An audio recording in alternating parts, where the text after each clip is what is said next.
In this video, I'm going to share with you some jazz piano secrets that you probably are not aware of, but they are also not what you think, because in this video, I'm not going to be talking about jazz performance secrets. I'm going to be talking about overall jazz secrets that as a performer, you absolutely need to know in order to create the most success as a musician in your life.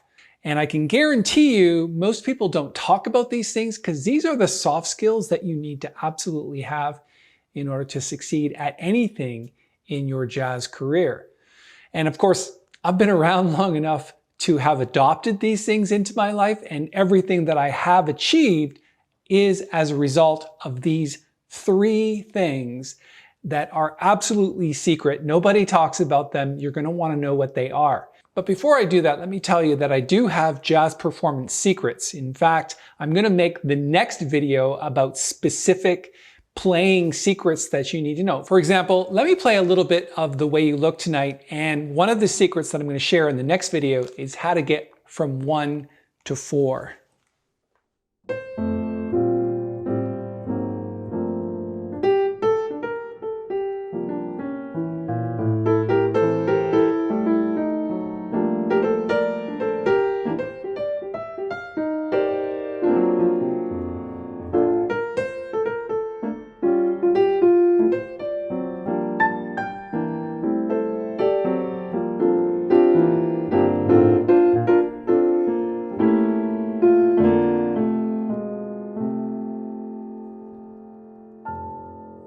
So yeah, I mean, there are jazz performance secrets that you need to know, but that's not what we're going to do in this video. Let me share with you 3 absolute secrets that you need to know in order to get the most success out of your playing and out of your life.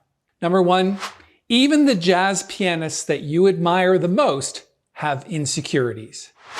Right, we're going to talk about insecurities. Who could be more insecure than your average piano player? I have them. Everyone has them. What's the point that I'm trying to make? Well, insecurities shouldn't be the thing that holds you back. They should be the thing that propel you forward. In fact, being insecure is a natural part of progression, moving forward. So think about it like this. If you take a look at your current results and you're insecure about them, that should give you a clue as to what you need to do next. What is that? Practice more, learn more, get some insider secrets like the video that I just talked about that I'm going to post next. Let's talk about musicians that you admire the most and things that they have in common.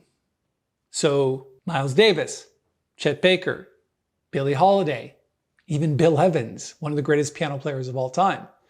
These people had huge substance abuse problems. Yeah, I'm talking about hard drugs. Why do you think that is? Well, I can tell you it's because they had a lot of pain in their life and they're trying to cope with that pain. And part of the pain of being a performer is the concept of being insecure, feeling like you're not worthy, feeling like you don't measure up to other musicians. Well, let me tell you, that's not only a very common problem, but it's definitely something that you need to work on, because not feeling worthy doesn't mean that you're not a great piano player. I'm pretty sure that you are. In fact, you are a great piano player in making. All you have to do is to believe that. Being insecure is natural, but allowing that to hold you back from what it is you're trying to achieve, that's not going to work. So how do you actually conquer this feeling? How do you get over the fear of not measuring up, the fear of being less than, the fear of not being worthy? How do you get over that? And the answer is make everyone around you the star. I think most performers think that it's all about them. It's like, oh, I have to perform well. I'm being continuously judged on my abilities. That may be so, but you can absolutely turn that around on those people and you can make them front and center. Think about it like this. When I go to a concert and I perform, one of the very first things I do before I even play a single note is I welcome everybody and I chit chat with them a little bit on where did they come from? Who came the furthest? How many of them are actually musicians? I mean, what a great question to ask an audience. How many of you are musicians? And they'll put their hands up. They'll automatically feel special in that specific situation, and it'll take all of the pressure off of you to perform. And this can happen in jazz clubs, it can happen in your own home concerts. Whatever you do, just make it about them. Play the music that they love and then put something in that you love. For example, a lot of times in my concerts, I'll say that. It's like, okay, so I've played a couple of things that you know. Is it okay if I play something that I like? And what are they going to say? No, they never do that. They just clap and anticipate something great. So again, being insecure is normal, but it should not hold you back. And the way to get over the feeling of being less than is to make the audience and your audience part of what it is you do. In fact, I'm pretty sure as you're watching this video, you're thinking, yeah, I am a great piano player, but I'm completely insecure. I'm reaching back through this video screen to let you know that, yeah, that's normal, but it's because you're making it all about you. Stop making it about you, make it about others. So number 2 is, not all bandmates are your friends, but that doesn't mean that you can't be friendly. So a lot of us think that in order to create a great band unit, you have to be like living with these people and being their friends all the time and completely get to know them and things like that. In my experience as a professional, that was a very rare thing. In fact, I don't think over the years any musicians or the sidemen that I played with became my good friends. I was the band leader. I was the one making the tough decisions. I was the one booking the gigs.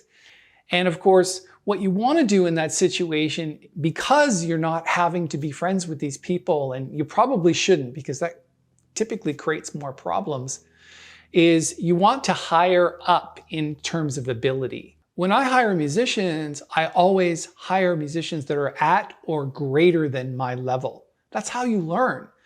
And all of their knowledge and experience can rub off on you, especially not only on the bandstand, but in any practice scenario when you have those conversations. One of the things that you should never do is hire people that are not as good as you, because you won't learn from them. So that's like taking financial advice from somebody who's broke.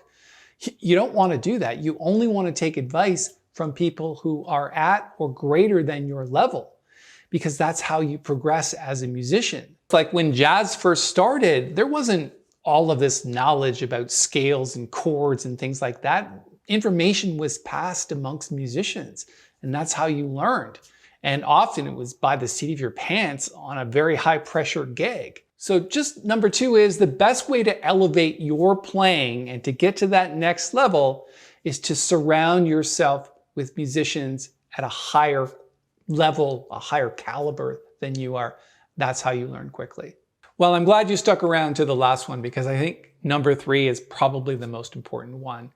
And I know this might hurt a little bit, but number 3 is, jazz is not about being an absolutely great player. It's about being a great marketer.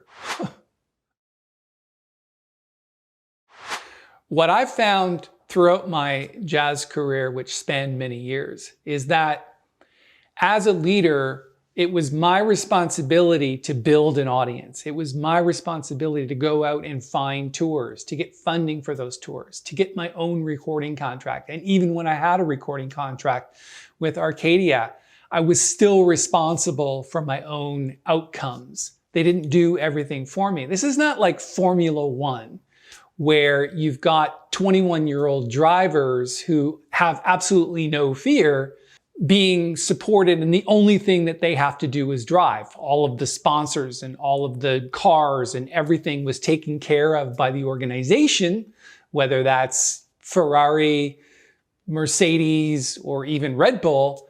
The drivers really don't have to do anything. Jazz is not like that. You're responsible for your own outcome.